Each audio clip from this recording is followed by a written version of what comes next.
Bonjour à tous, chers téléspectateurs. Je suis le docteur Revati Ramaswamy de l'hôpital Apollo à Secunderabad. Parlons de cette opération très courante appelée hystérectomie ou ablation de l'utérus. Tout d'abord, j'aimerais partager l'hystérectomie devrait être le dernier recours dans l'esprit d'une femme. Elle doit avoir épuisé toutes les autres options pour ses problèmes de saignement, de fibromes ou de kystes ovariens avant d'envisager l'ablation de l'utérus.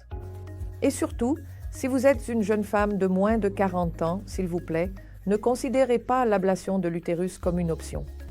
En réalité, cela ne devrait être envisagé qu'en tout dernier recours, lorsque plus aucune autre solution n'est possible. Pourquoi cela? Permettez-moi de vous dire que les ovaires sont la source des hormones les plus importantes pour la femme, les œstrogènes, la progestérone et une certaine quantité de testostérone. Et les ovaires cessent de fonctionner à la ménopause, qui survient généralement entre 46 et 55 ans. Mais lorsque vous retirez l'utérus avant 40 ans, les ovaires cessent de fonctionner plus tôt. Pourquoi? Parce que l'apport sanguin aux ovaires et celui à l'utérus sont entrelacés à certains endroits, et lorsque nous retirons l'utérus, nous compromettons l'irrigation sanguine des ovaires.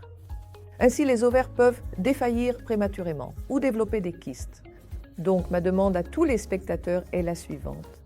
Avant 40 ans, n'envisagez pas l'ablation de l'utérus, sauf si cela est absolument inévitable.